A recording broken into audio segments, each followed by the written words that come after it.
Hi, and welcome to another episode of SWITCHCast, a podcast delving into the world of film brought to you by the team at Switch. Thanks so much for joining us. I'm Charlie David Page. I'm Jess Benton. I'm Brent Davidson. And I'm Chris Edwards. It's Thursday, the 1st of February 2018. On this week's show, with last week's Oscar nominations reveal, we talk about snubs, news, and all things Oscars on the glamorous red carpet paved road to the star-studded event. With the Oscar noms comes the inevitable Razzie nominations, but is there still a place for this vicious mock awards ceremony? And as always, all our reviews and giveaways.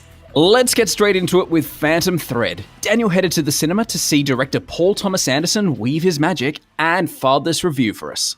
Phantom Thread follows an unlikely relationship between waitress Alma, played by Vicky Krieps, and boutique fashion designer Reynolds Woodcock, yes, that is his name, played by Daniel Day-Lewis.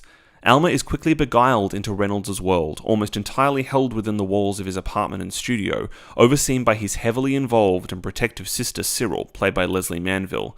However, the further into his world and into the relationship she goes, Alma begins to realise she must compete with Reynolds' work for his attention and affection, or lose him completely. I feel as if I've been looking for you for a very long time. You look beautiful. Very beautiful. I have things I want to do. Things I simply cannot do without you. Reynolds has made my dreams come true, and I have given him what he desires most in return. Every piece of me.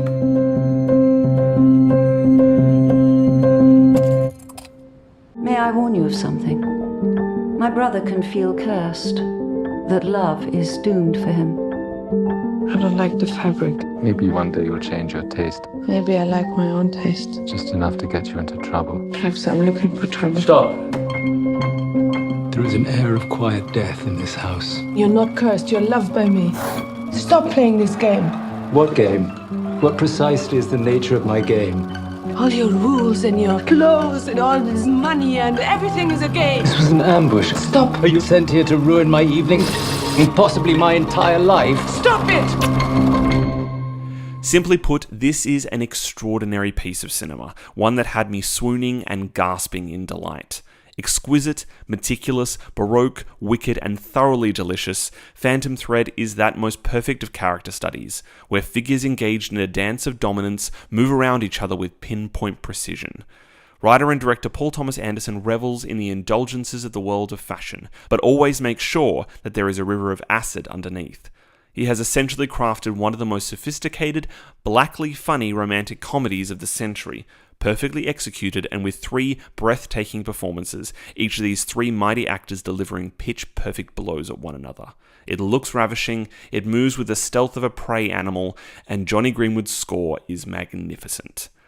I adored every single second of Phantom Thread. It was everything I could ever want in a film, to be placed in the hands of a master and beguiled by craft, character, and storytelling. Paul Thomas Anderson is one of the great American artists of our time, and this is another breathtaking classic from a man who seems incapable of delivering anything less. 5 stars. Paul Thomas Anderson is just easily one of the greatest working filmmakers. And just the fact that he has a new film is super fucking exciting. But then everything that's come out about this film, it's just, it's in London in the 50s. He's about a fashion designer played by Daniel Day-Lewis in his final film role. Apparently, the lead actress is even better than Daniel Day-Lewis, which is fucking phenomenal. Paul Thomas Anderson is doing his own cinematography. Oh my God. Everything about this film just seems tailor-made to make me die. I have reservations. The last Paul Thomas Anderson film I saw was Inherent Vice, which I hated. Oh, really? Yeah, absolutely hated. So it's just one of those things I've been noticing with a lot of filmmakers lately. They tend to have these down spirals, and I'm not sure if this is Paul Thomas Anderson. But don't we all? But by judging from the Oscar nominations and everyone's reaction, I'm guessing not. I'm guessing that Inherent Vice was just a small blip. I really liked Inherent Vice, but I could see why you wouldn't. What I'm most concerned about is how long Charlie spends each week trying to write these film puns. It feels like it's getting longer and longer, and they're getting more and more complex as the weeks go along. I don't know. I think they come to him quite naturally. Yeah, I've spent years refining this skill, and it's a learnt trade, believe Please you me. tell me it's on your business card. Pun extraordinary. Pun master. Charlie David Page, I'm very punny. It's not on my business card. I have a separate business card just for it. Oh, well, colour me impressed. That is a cry for help. So this got nominated for stuff, didn't it? Jesus Christ. Look what you've done, Brent, already. The segue queen, Brent. This did get nominated for a lot of things. It was kind of the surprise of Oscar nomination morning. So it got 6 nominations when really a lot of people were thinking that it had kind of dropped off completely and it would be too austere and heady for the Academy. But they really embraced it and gave it 6 of the big nominations. So it got like picture, director, We've got what? actor, supporting actress, original score, and costume design. Is there a screenplay in there? No, I don't think so, because it was in original screenplay, which is kind of like the most competitive category this year, interestingly enough. It is the Hunger Game of categories. It is. It is.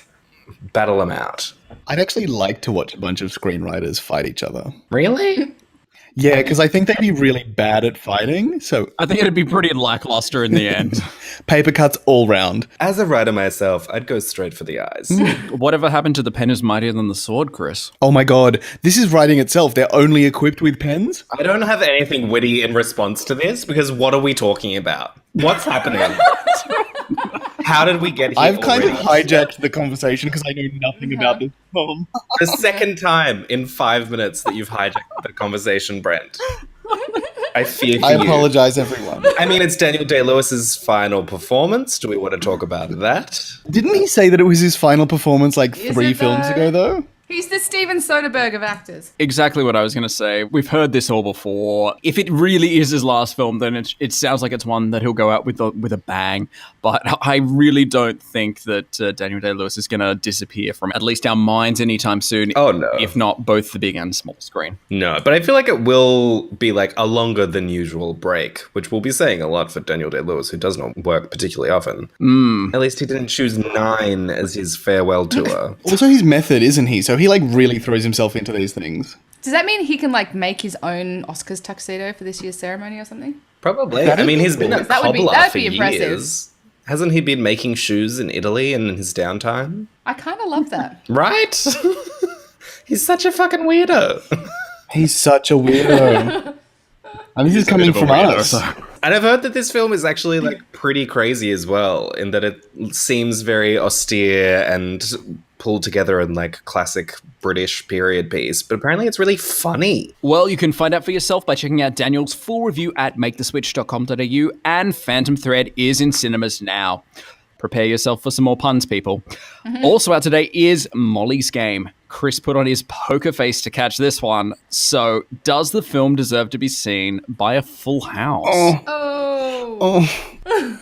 I said this last episode as well, but like that literally doesn't make sense. Anyway, in making his directorial debut, Full House is a poker pun. but it's a different. Oh, anyway.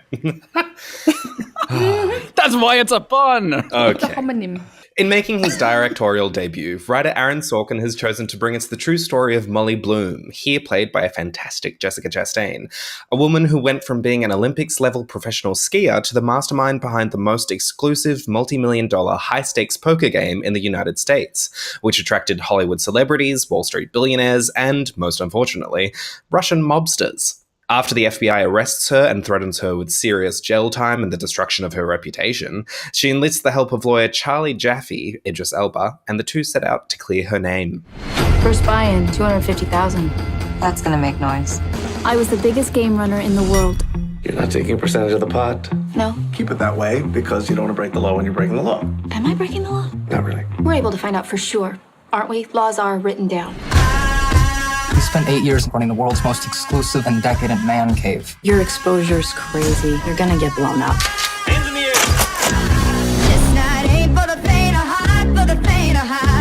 Do you know about me? I read your indictment. Come on, Monty. Just how deep into the Russian mob were you?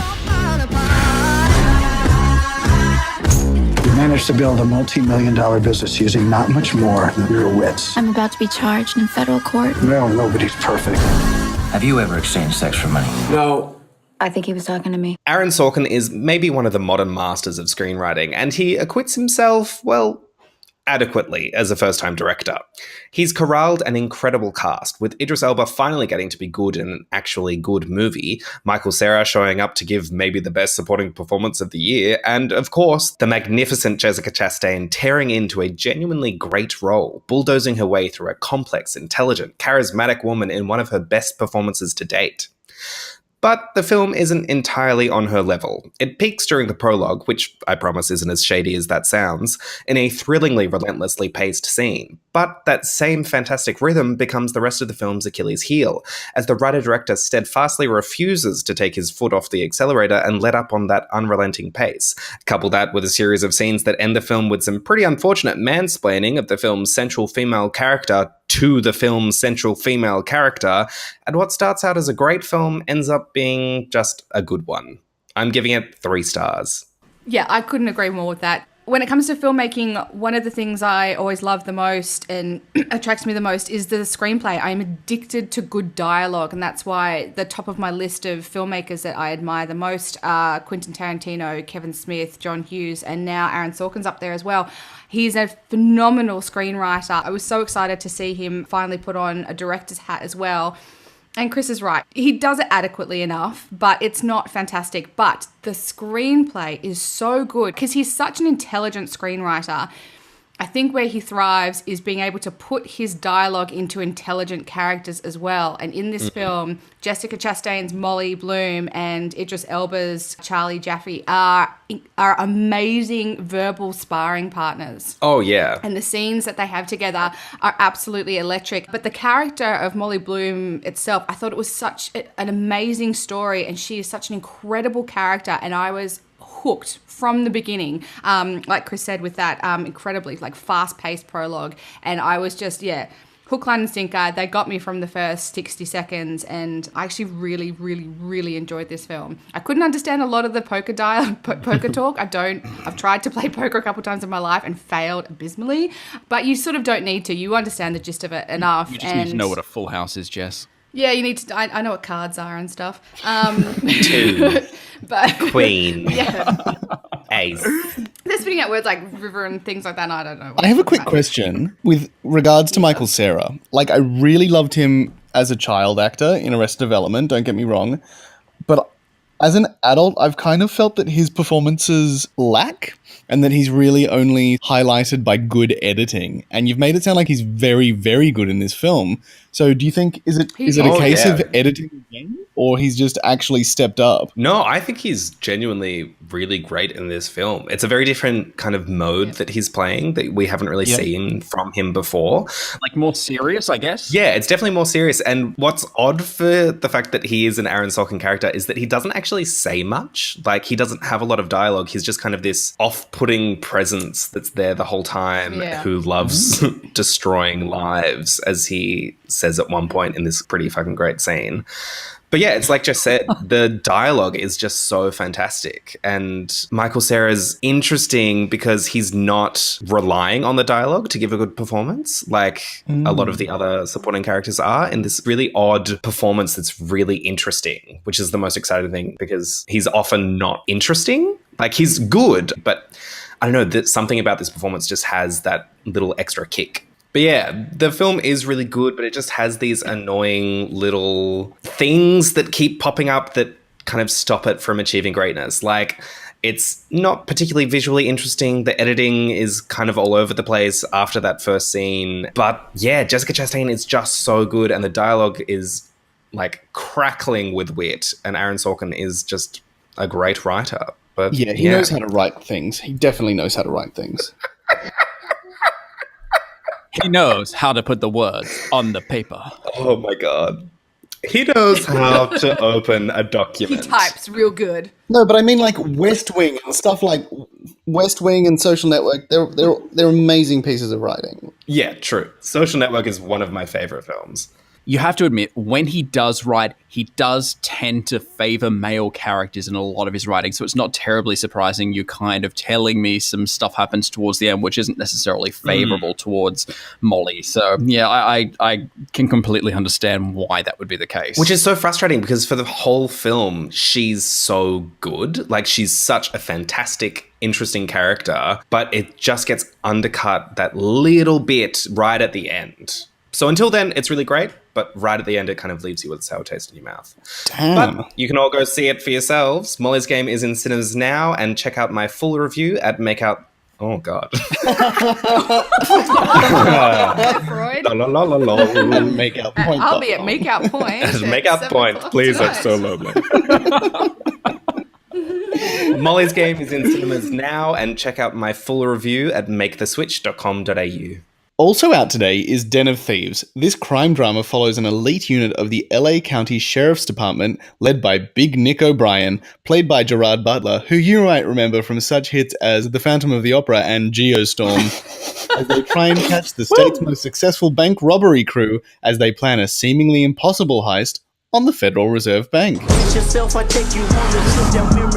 Gangbangs, these are not. Whoever it is, they're addicted to heists. Anybody moves, you shoot them. You understand? Sooner or later, they'll need their fix. You good? Yeah, man. We good. Say the plans. We're trading up. The Federal Reserve. It's like Fort Knox. At any one time, there's anywhere between $500 and $800 billion in there. Every millimeter of it covered by cameras, sensors, and motion detectors. Stand across the street and stare at the building for 2 minutes. You have security on your ass. Only bank that's never been robbed. That's why we're gonna rob it. Every time I'm in the street. Breaking all the rules on both sides, the film also stars Pablo Schreiber, O'Shea Jackson Jr., and 50 Cent. So we talked about this film a few months ago in the trailer wrap when we kind of broke the trailer down and then smashed it to a pulp and then ground that up into dust. And yeah, it wasn't a great trailer, and I think that is pretty much what's going to happen with this particular film. Like, it just looks worse than you can possibly imagine. Are you kidding me? Gerard Butler never puts a foot out of place. He puts every foot out of place. I don't think he ever puts a foot in place, Brent. This is not a pretty film. Is it just me? I've seen this movie before. I've seen this movie 1,000 times before. The last time I saw it was in 2016. It was an awful movie called 999 with Kate Winslet and Casey Affleck in it. I'm so fucking sick of these movies because none of them are being made well. And Gerard Butler just turns me off 100%. The only shining, maybe tiny little glimmer of hope in this is Pablo Schreiber, who I think is fantastic. True. But porn stash. But yeah, to use your analogy, like 999, at least that film looked mildly fucking interesting because A, it had a woman, and B, it was Kate Winslet doing a weird fucking Russian accent. What has this film got to separate it from literally every other shitty, generic, straight-to-DVD piece of male gaze fucking bullshit? Like, what is this film? I don't believe it exists because it just looks like every other shitty action movie has been thrown into a blender and been like, oh, let's make this into a protein shake to give fucking Gerard Butler instead of a decent fucking accent. What is this film? I hate it. I hate it already. I also love the fact that the film, like, it doesn't even set itself up as being a federal agency or anything, like, quite highly ranked. It's the sheriff. No, it's just the local cops. Yeah. Like, no, these guys aren't going to deal with bank robberies. They might set up a perimeter, but someone else is going to come in and take over. You know it. Actually, that's probably the main drama point of the film, right? Where Gerard's like, no, it's my fucking territory. You can't do this. That was a better American accent than Gerard Butler has ever or will ever do in his life. You should see my Phantom of the Opera if you think that's good. I would love to. It's a one-man show. Let's do this. Let's make this episode Brent's one-man Phantom of the Opera. Unfortunately, for copyright reasons, we can't go into that right now. But damn it. No, I mean, what's hilarious about this whole premise is that they're the team that are allowed to get away with everything. They kind of exist outside the law. But yeah, Brent's right. They're a part of the fucking police force. Like, this is the biggest joke of the film. Also, like, is this really the time that we want to see a film being made about an elite police force who's above the law and have them as the heroes? Really? And have someone called Pablo and 50 Cent be the villains? Like, terrible. It's very problematic. I'm done with this film. I don't want to talk about it anymore. I feel stupid just having thought about it. Finally, Father Figures also hit cinemas today. Owen Wilson and Ed Helms play fraternal twins Kyle and Peter, who discover they've been living with a lie all their lives. The man they thought was their father is a story invented by their mother who doesn't know who their real dad is. Slut. Armed with only a handful of clues, the brothers resolve to find the mystery man in what results in a wild road trip of discovery and revelations. Our father's been out there this whole time. Here we go. Operation Who's Your Daddy? The top mission is finding Dad. Sub-mission is going to be having stone crabs. Mission below that, getting you laid. Mom actually dated Carrie Bradshaw? Do you remember a woman named Helen Baxter? Talk about a blast from the past. This is it. What are you doing here? We think we're your sons. Excuse me for a minute. There is no way those two jackasses are my kids. He runs hot, just like you. Father Figures was released in the US in time for Christmas after being shuffled around Warner Brothers' release schedule under the original and blunt title Bastards. It's easy to see why, though. The film currently has a critic score of 24% on Rotten Tomatoes and an audience score of just 38%. Yikes. I'm going to have to admit, this sounds exactly like Barney from How I Met Your Mother's story arc for at least 5 seasons. It's almost the exact same thing. Like, the mother invents the fathers and blah, blah, blah. It sounds so boring. And another road trip movie? Snooze. Full of bad puns, terrible lines from Owen Wilson and Ed Helms. Like, are they going to fill up that car with farts? Is that what's going to happen? I'm sure it will. Did they even seem like they would be two actors who would have chemistry together? In my mind, it's like a screaming no. And then Glenn Close is also in this film. Oh. And how the fuck did she wander onto this set? With a glass of weeping. Pinot Gris in hand, Money? and she was like, where am I? There's a trail of money? God, I hope so. I hope he Where had am a I? Who am fucking I? time. Glenn Close deserves that much. Like, I hope she just found everyone so funny and so delightful, and she had a wonderful time. And got paid a shitload to do it. What?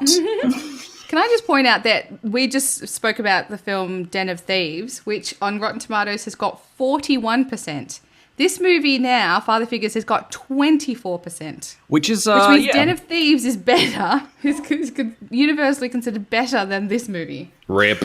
R.I.P. in peace, me. These are contrasting times we live in. You know, last week, every single review we had was like 4.5, 5 stars. This week we have Father Figures and Den of Thieves. So it's just...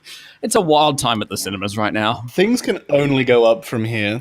It's the time of year where you've got to balance out the Oscar films with the lowest common denominator, everyone else's films, and this is it. Yeah, because we're in Australia, it's like the amazing films from the end of 2017 that finally get released here, and then the truly god-awful, terrible films from the beginning of 2018 that are just being dumped in terrible release dates. The distributors can be like, oh, we didn't do this. Now let's check out the upcoming films in our trailer wrap. Here's the first look at Gurumul. We are the different two worlds here. The one world is Balanda and the other world is Yulmo. He's making it easier for the world to understand, and he's making it new. There's an incredible future for him. You are a truly wonderful artist. The possibilities for him are limitless.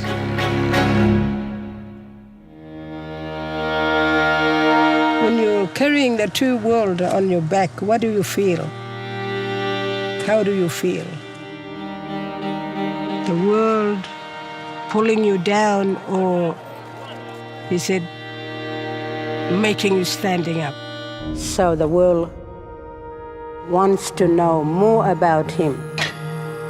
Closing their eyes and open their hearts, they'll see him clear.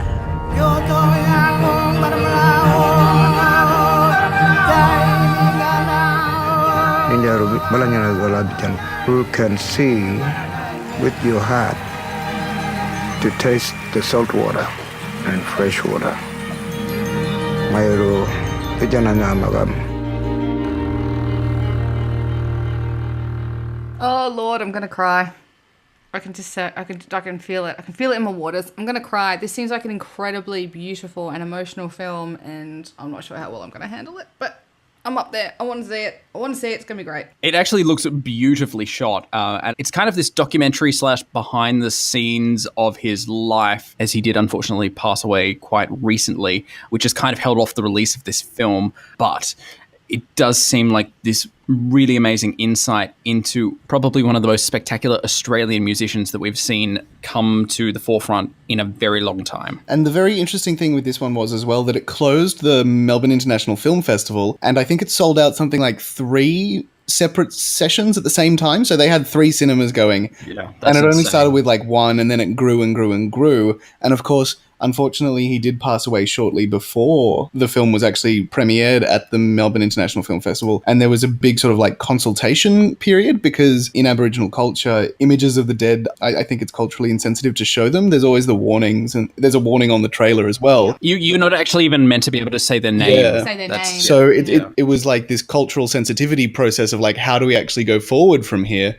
Because it's obviously an important film. Like, it looks like one of the best Australian film documentaries we've seen in a long time.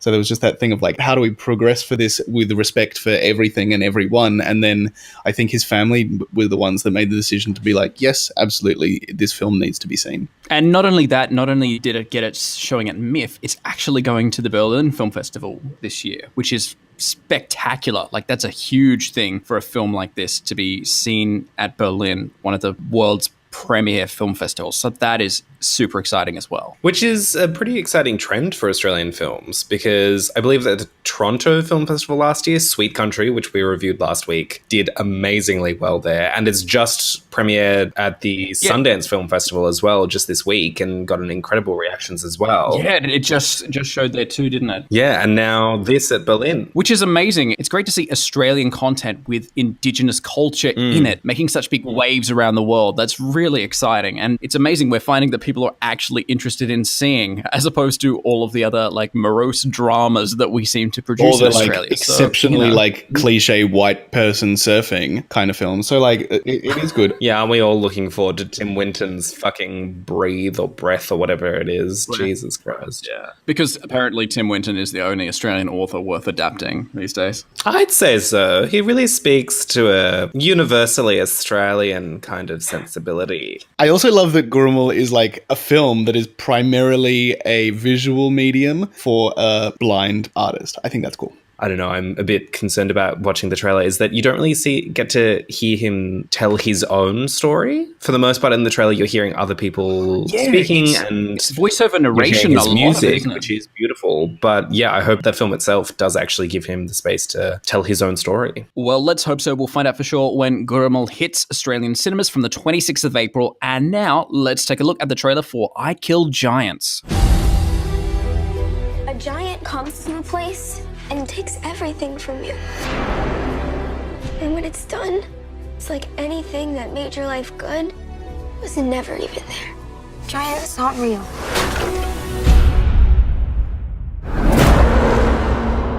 Then why are you sweating? I know that no one likes me. I know that everything I do looks crazy. This isn't real. You're not listening to me! This giant is coming! We're gonna save this town. There are times where you have to ask yourself, do I want to live my life as a coward or a warrior?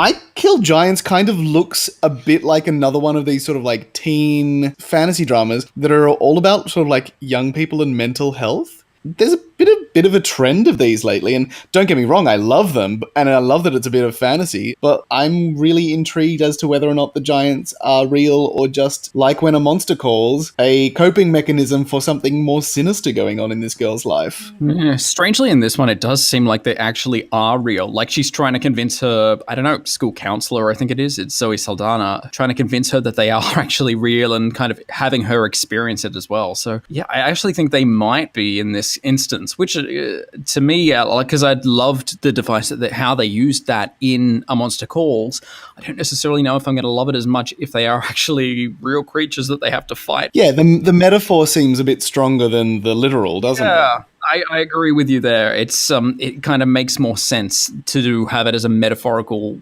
idea rather than a physical being, because I mean, let's be honest, one small child versus a giant monster in a literal sense is a little bit less convincing. Maybe she's read a book and has some magic or something. I don't know. It is based on a graphic novel though, so there must be a fair bit of world to plunder in terms of creating this film. So maybe we'll see a sequel as well, depending on how well it does.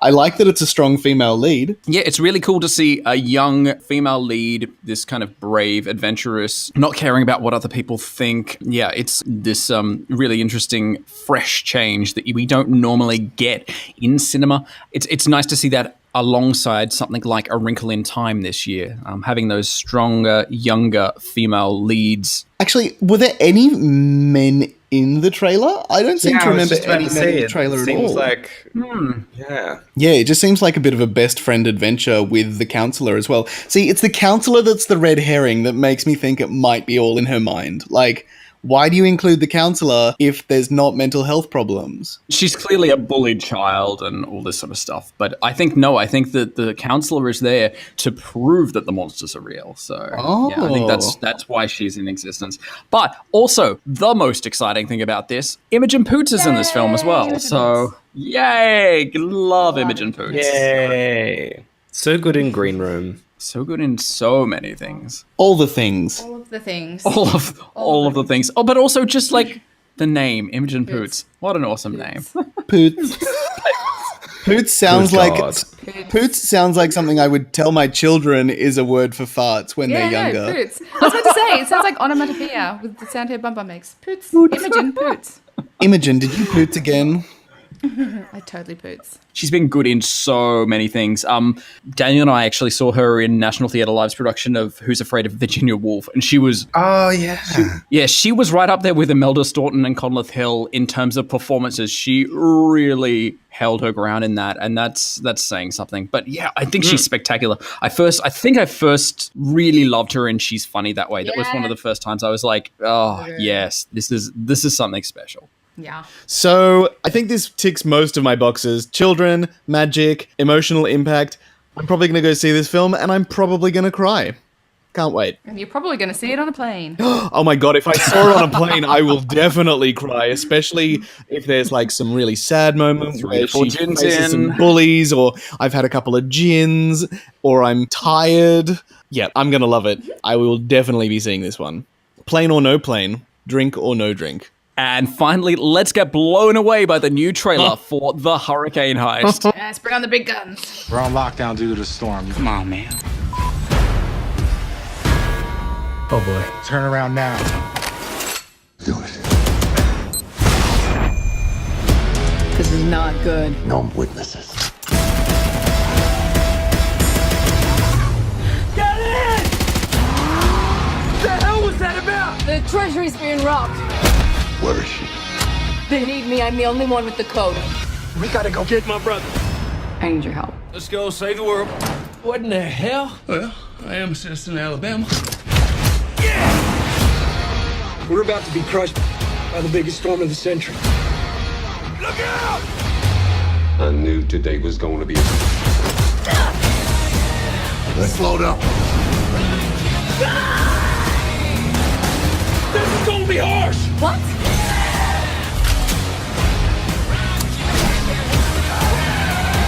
Here comes the harsh part!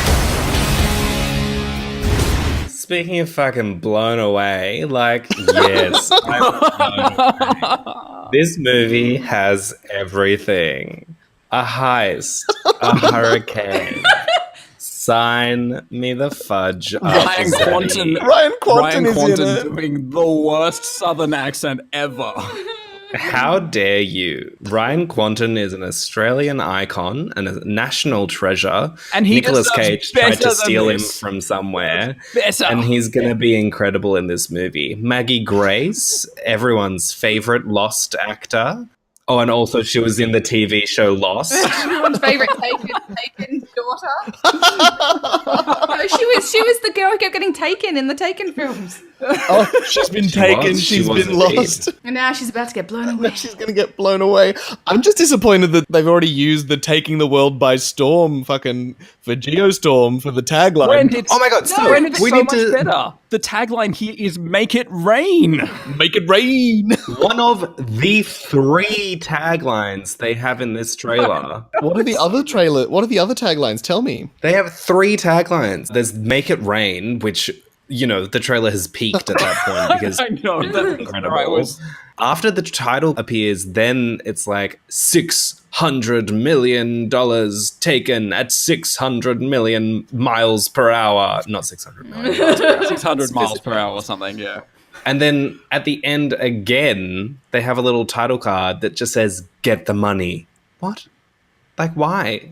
That's 3 different taglines for the end of this movie. 3 taglines with graphics that looked like they were used in the Twister trailer, except that film was released like 20 years ago in 1996. They are so No, bad. they look like they were used in the shitty, like, epic movie parody of this movie. Or This Sharknado. entire thing Yeah. looks like a joke. I was just waiting from the makers of Sharknado. Fast and the Furious and Triple X. Like, we're obviously in for some quality cinema. Oh, we're in for an iconic action ride. What I also don't understand is, I'm pretty sure stealing money these days is just some dude sitting behind a computer writing a computer program that can hack into a bank, not stealing like physical fucking money in the middle of nowhere. So I think this is exactly the same plot as Den of Thieves. So they're breaking into like the Federal Reserve Bank to steal the money that they're about to essentially write off, like they take out of circulation. That's the whole premise of both of these films, which is really, really weird. Like we were talking earlier about the fact that we've seen that film before. We're going to see it again, only this time it's set during a Twister. Yeah, I said this looks like Logan Lucky meets Geostorm.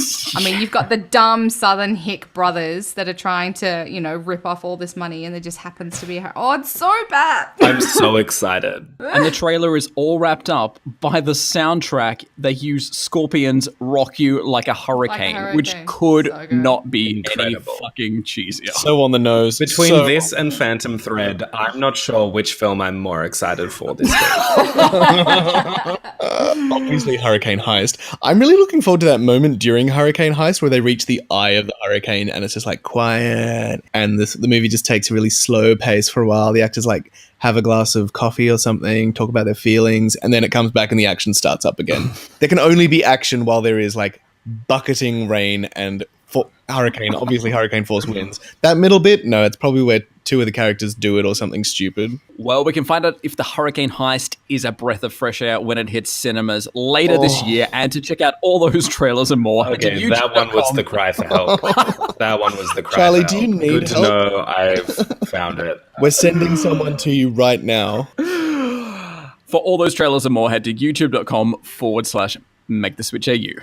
With last week's announcement of the Oscar nominations and the Oscars themselves a mere 32 days away, there is a veritable pantheon of things to talk about.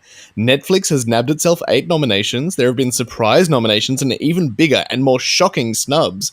There are campaigns to run and win, hearts to fill and break. So with so much to digest over the next few weeks, let's take a first bite.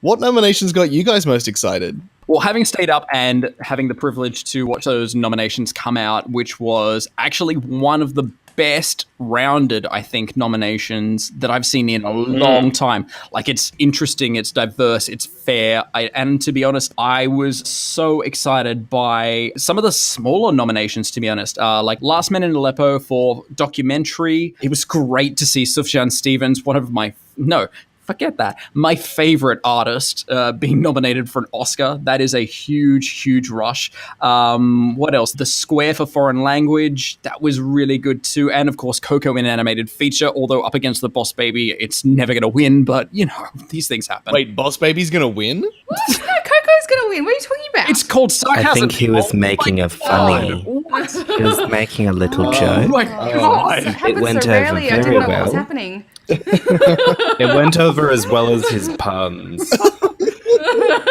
I think we could say it went over worse than the puns, but anyway. Oh, I was actually really excited that night that the Oscar nominations were coming out. I'd just seen I, Tonya, and before that was completely unconvinced by Margot Robbie. And when I left that film, I was like, I want her to be nominated for Best Actress. And I got my wish, which I was very happy with. And I was also very happy with the Alexander Desplat for Shape of Water soundtrack.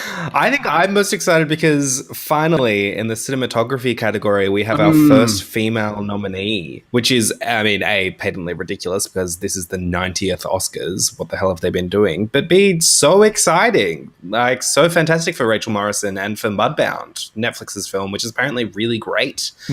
I was so excited by all the love that Get Out got. It was one of my top 5 films last year, and Jordan Peele has absolutely rocked this year's Oscars with screenplay, director, and film, and it starred Daniel Kaluuya, got a Best Actor nod, which is just, I was so excited. God. I know, right? I was beside myself when I saw that. And then again for director and writing and picture, Lady Bird and the fantabulous Greta Gerwig. So fuck you, Golden Globes, because the Oscars have done it right. That director lineup is the director lineup is amazing. Superb. Yeah. I know that, but it's not like there's only 5 nomination spots, and there were a lot of good contenders this year. So to nab one, like obviously everyone in there was deserving, but it was a tough competition, I think, and more importantly, it'll be really interesting come the night to see who actually ends up walking away with it. So we've spoken about people who have the opportunity to walk away with an Oscar. Who do you think was robbed of their opportunity? Okay, this is the big one. This is the one everyone loves talking about the most. So I've got 2 big ones that really, really stuck in my craw. First one is Holly Hunter. She missed out on a Best Supporting Actress nod for The Big Sick, and I was so in love with that film, and I thought she was the absolute walk-away favourite. Yes, I agree, but that is such a tough category this year. Like, there's so many good ones. That's the problem. It is. My next one is actually Best Supporting Actor. There were actually 2 snubs from the same film, in my opinion. So Armie Hammer for Call Me By Your Name did not get one.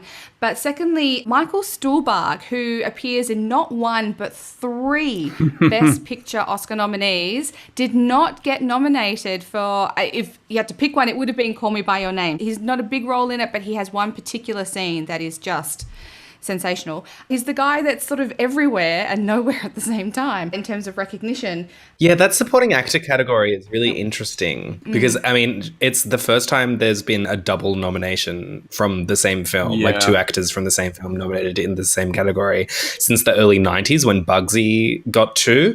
But this year there were like 3 different films that had basically an equal chance of getting 2 nominations in the supporting actor category. And I am least impressed by the 2 that did actually end up getting nominated.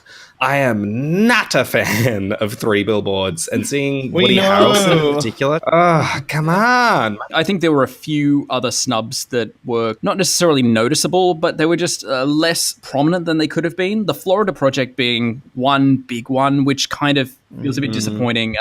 It didn't really get much in the way of recognition at all, especially for director Sean Baker. I think that Call Me By Your Name could have squeezed into a few other categories too. Like Jess said, we could have seen a Best Supporting. And I think I, Tonya probably actually could have gotten a few more nods in there too. So why not Best Picture? You have the opportunity to put 10 in. Chuck I, Tonya in. It's great. It's not about chucking it in. It needs the votes. Well, I'm surprised nobody voted for it.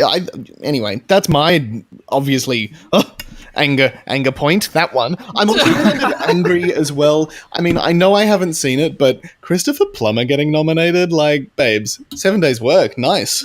And you might get an Oscar for it. 9, whatever. But can I just point out, last year, Moonlight, Best Supporting Actress, so she did 3 days work on Moonlight.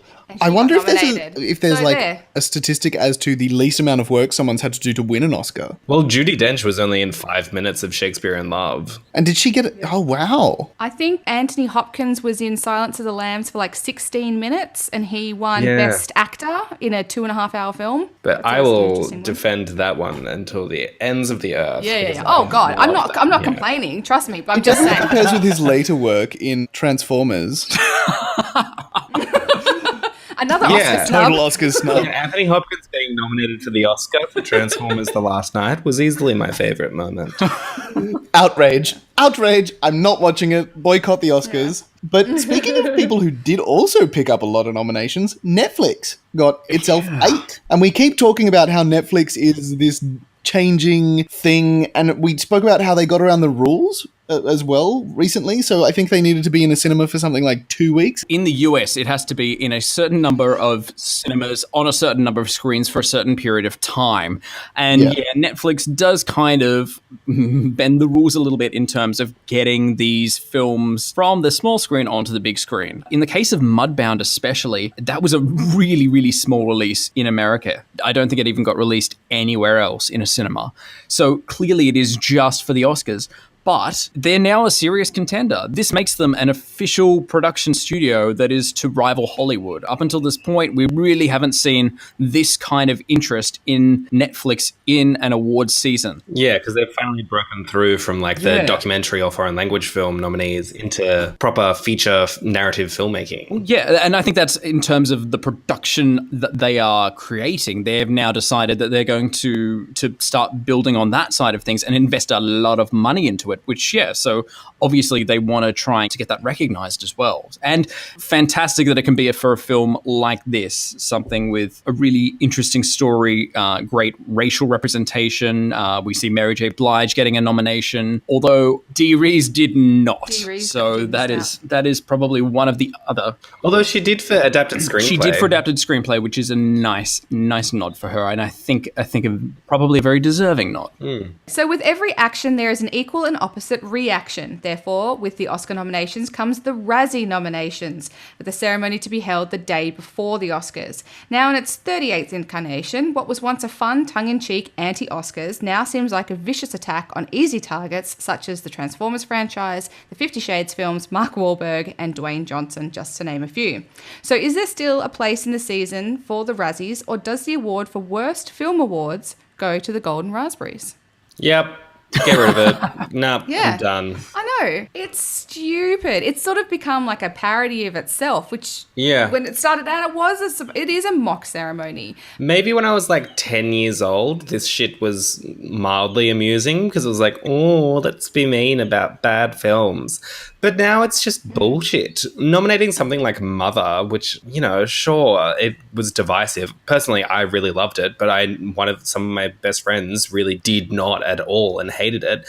But even they would argue that it is an interesting film and it is not bad filmmaking, and yet it's being treated as such by this fucking piece of shit organization. Like, nah, I'm done. You can't really put it in the same league as like that Transformers movie that Anthony Hopkins was in. Here's what bugs me the most is that this is supposed to award the worst films. And while, films like the Transformers and such are bad, and Baywatch and what have you, they are bad films. But like I said before, they're easy targets and it's stupid. These are films that aren't meant to be good. They're meant to be money grabbers. They're meant to be crowd pleasers. And a lot of the time they're franchises. So they have an audience. They keep making 4 and 5 and 6 and 7 and 20 of these things, Hello Fast and Furious. What I want to see is an awards ceremony that actually gives shtick to quote-unquote good films that were bad, i.e. The Snowman or Wonder Wheel or fucking Beauty and the Beast. Like, actually rip into these people for making shit films when you had oodles of money and tons of talent and you actually botched it, and make these people accountable for the shit that they're making us watch. But Beauty and the Beast got 2 Oscar nominations, didn't it? I don't care. Fucking it's awful. remind And it was like the costume. It was visual effects and costume. I mean, yeah, obviously. Yes, we want to make this cartoon look like real life clothing. Can you make that? Yeah, we've already got that. Great. Let's go with it. The thing is that it's costume design, but they ripped off the designs from the animated film. Yep. She wears the yellow dress and she's got the blue dress pinafore with the white shirt underneath. They're not their designs. Second rant over. Tell us how you really feel. I'm pissed. Basically, the only thing I can think of is just the fact that this awards ceremony only continues to happen because people continue to pay the slightest bit of fucking attention when it doesn't deserve it. It's not interesting enough to even deserve to be riled up about. But you know what is interesting, Chris? Some great giveaways we have up this week. First up, we're giving away 10 double passes to attend a special preview screening of National Theatre Live's production of Follies, capturing Stephen Sondheim's legendary musical for the first time at the National Theatre. The production features Tracy Bennett, Janie Dee, and Imelda Staunton as the magnificent Follies, as well as legendary Australian actor Philip Quast. We're also giving you the chance to win 5 copies of November Criminals on Blu-ray. A pair of college-bound friends, played by Chloe Grace Moretz and Ansel Elgort, find themselves falling for one another, but after the mysterious murder of their classmate, they defy the authorities to uncover the truth. And Menashe hits cinemas soon, so we're giving away 10 double passes to see it on the big screen. Performed entirely in Yiddish, a language not used in cinema for many decades, the film follows a kind, hapless grocery store clerk. In the wake of his wife's death, tradition prohibits Menashe from raising his son Reuven alone, so Reuven's strict uncle adopts him, leaving Menashe heartbroken. But his rabbi grants him one special week with his son before his wife's memorial, and a chance to prove himself a suitable man of faith and fatherhood. For your chance to win this and all of our great prizes, head to maketheswitch.com.au/comps now. And before we go, we'd like to offer you some cinematic inspiration, with each of us suggesting one film that you should see this week and why. So, the last, 5, 6 podcasts maybe, I've gone very heavy on animated films, and I was bagged out by the hated Daniel last week for it because, he doesn't like animated films at all. Like, what? And me. I mean, I like animated films as well, Charlie, but just calm down. Watch some human people for a second. You're lucky. I'm going to start choosing films with human people. I'm going to start looking back at Oscar-winning films. That's going to be my next trend. And I'm going to start with something from this century and work my way backwards. This week, it's 2008's Slumdog Millionaire. Oh, no. Go back to animated films. You shut your mouth there. Yeah, I would prefer Inside Out. Well, it's not. It is Slumdog Millionaire. It is Danny Boyle. It is Dev Patel in this beautiful, heartwarming story of a child growing up in Mumbai and eventually finding his way very strangely onto Who Wants to Be a Millionaire. It's really such a quirky and interesting story. It is really well told. I'm a big fan of Danny Boyle, so I'm going along with that. And honestly, your hatred for it just makes me love it all the more. So it's working against you. I kind of want to know why you hate it so much, Chris. Can you just let us know a little bit? I mean, I don't hate it. Like, it's no Three Billboards, But, I mean, it's very tidy. It's very overly written. It kind of fetishizes poverty, and it's just very problematic, and I don't think it deserved the Oscar that year. There you go. Fun Chris weighs in. I can't believe you're talking about Phantom Thread that way. No, Charlie, you're missing out on the most important thing. What made this film so special for you? Oh my God. What did you guys do while you watched it? Did you guys make out? Oh my God, they totally made out. Make out? But it may have been the first film that we ever watched together. No, Charlie, you and I were in the commercial for Slumdog Millionaire. Well, yeah, I know that. I wasn't going to bring that up. Oh my God, can we find that and put it on our website too, please? Oh my God.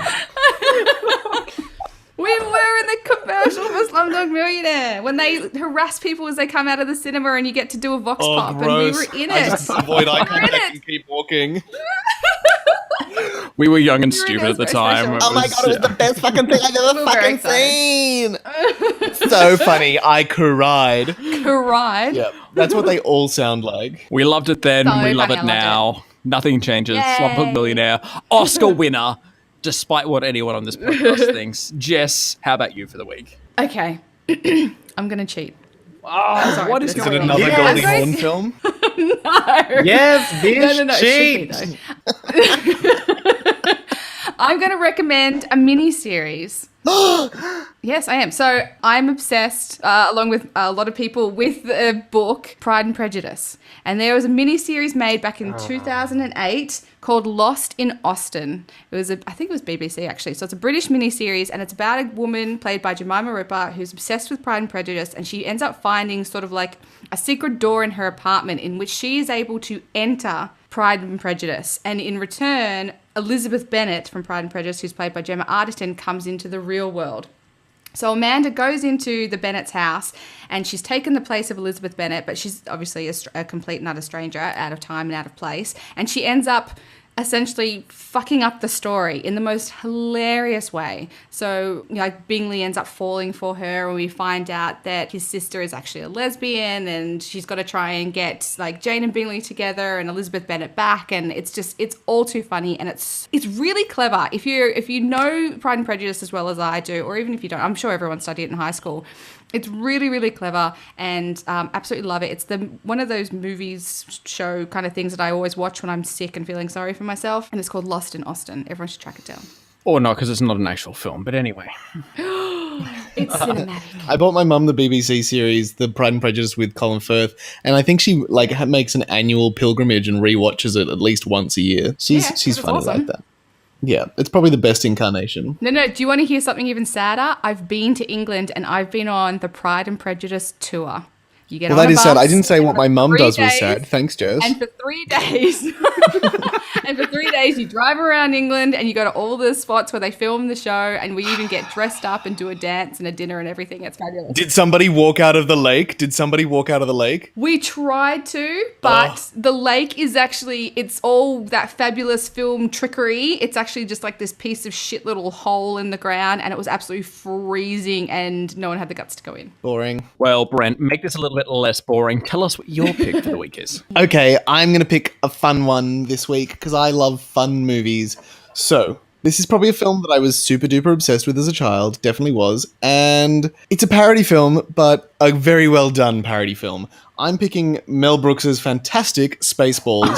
Yes! It's one of those films that I can just watch over and over again, and you find little clues that are funny. It's basically just Star Wars, but with a big helping of Mel Brooks. It's so funny, infinitely quotable, lots of fun. Look, if you're not looking for anything too serious and you want to have a good laugh, go watch Spaceballs. It's great. Mel Brooks is in it too, obviously. How many assholes we got on this ship? Yo. Mel Brooks is in it twice. He plays two characters. He does. He plays the president of the Spaceball City, and he plays the Yoda, whatever they call him. Yogurt. Oh, and it's full of that fantastic, like, literal humor. We've had them combing the desert, and so good. So good. And Chris, last but not least, what have you got on the cards for this week? Well, Charlie. Don't make me slap you. Also, I like that he's carried the card-playing pun all the way through to the end for you as well. What's on the cards for you this week? Oh my god. I'm glad somebody noticed. I didn't even notice. Anyway. Yeah, master of subtlety. Part of me feels like I should memorialize Daniel, who's not here, and pick some sort of old, obscure, classic film. But I don't know. The other part of me is inspired by Jessica, and I'm going to go back to cheating every week. Fuck you, Jessica. Thank you so much, Jess. Fuck no, it's got to be This movies. is all because of you.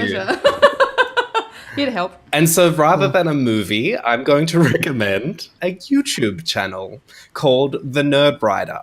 So this is a guy whose video essays based on politics or poetry or any sort of random cultural artifact, but his best ones, I think, are about films. Most recently, he made a video called See With Your Ears, Spielberg and Sound Design, and they're just little kind of 5 to 10 minute videos that really analyze a certain specific quality of a great work of art. And his ones about film are so fantastic. Like, I love the one about Spielberg and sound design in Munich, which is really great. He does a really great one on another film that I recommended recently called The Meyerowitz Stories, and talking about what realistic film dialogue sounds like. There's a fantastic one about how David Fincher hijacks your eyes and looking into the camera work of David Fincher, and that's only 5 minutes. There's a great one on Harry Potter and the Prisoner of Azkaban and why it's the best Harry Potter film, which I completely agree with. And they're just really interesting, well-edited, well-made, well-produced little videos that are really intelligent and really kind of change the way of how you think about art in a really fantastic way. And they're on YouTube. Check them out. Funny, that suggestion didn't change the way I think about cheating. But anyway. Good, because it didn't. Cheaters. Either, because I'm going to continue cheating. And I'm going to continue hurting you with great pain. Yay. All right, a real mixed bag of suggestions there this week. I know Slumdog Millionaire and Spaceballs were good ones, but as for the rest of them...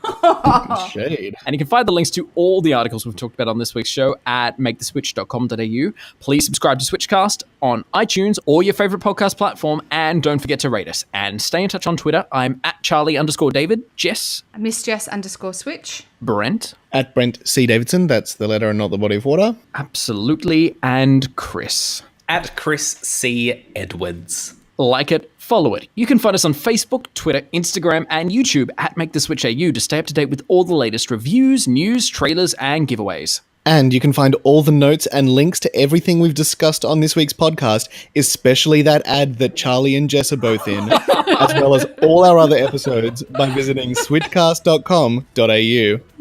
On next week's show, I'll have my verdict on the climax of 50 Shades franchise. A whimpering climax, no doubt.